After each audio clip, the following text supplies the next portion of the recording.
হাতে বাটি, সঙ্গে কেউ সন্তানকে নিয়ে এসেছেন, কেউ আবার একাই দাঁড়িয়ে আছেন দীর্ঘ লাইনে। ওমদুরমানে একটি দাতব্য রান্নাঘরের সামনে প্রতিদিনই এমন দৃশ্য দেখা যায়। যুদ্ধ আর অর্থনৈতিক সংকটে বিপর্যস্ত সুদানে অনেক মানুষের কাছে এখন এক বাটি খাবার নিশ্চিত করাটাই বড় চ্যালেঞ্জ।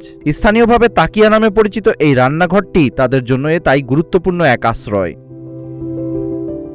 কর্মীরা যখন খাবার রান্না করছেন, বাইরে তখন অপেক্ষায় শত শত মানুষ, কারো হাতে খালি বাটি, কারো অপেক্ষা পরিবারের জন্য এক বাটি খাবারের।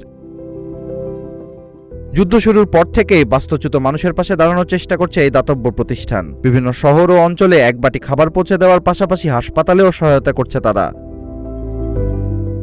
রমজানে ইফতার, শিশুদের জন্য ঈদের পোশাক, ওষুধ প্রয়োজন অনুযায়ী দেওয়া হয়েছে নানা ধরনের সহায়তা। বাস্তুচ্যুত আলাউইয়ার কাছে এই রান্নাঘর যেন পরিবারের মতো। যুদ্ধের কারণে ঘর হারানোর পর এক বাটি খাবারের জন্য তাকিয়ার উপরই নির্ভর করতে হচ্ছে তাদের। তবে সাহায্যের কাজটিও সহজ নয়। রান্নার জন্য জ্বালানি কাঠের সংকট, কখনো আবার পানির সরবরাহ বন্ধ, সবকিছুর মধ্যেই চলছে খাবার রান্না ও বিতরণ। জাতিসংঘের হিসাবে সুদানে প্রায় 1,95,00,000 মানুষ এখন তীব্র খাদ্য সংকটে রয়েছে।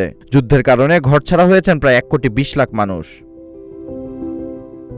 সংঘাতের এই কঠিন সময়ে এক বাটি খাবার হয়তো খুব ছোট কোনো বিষয় মনে হতে পারে, কিন্তু যাদের ঘর নেই, খাবারের নিশ্চয়তা নেই, তাদের কাছে এক বাটি খাবারই হয়তো পরের দিন পর্যন্ত টিকে থাকার শক্তি।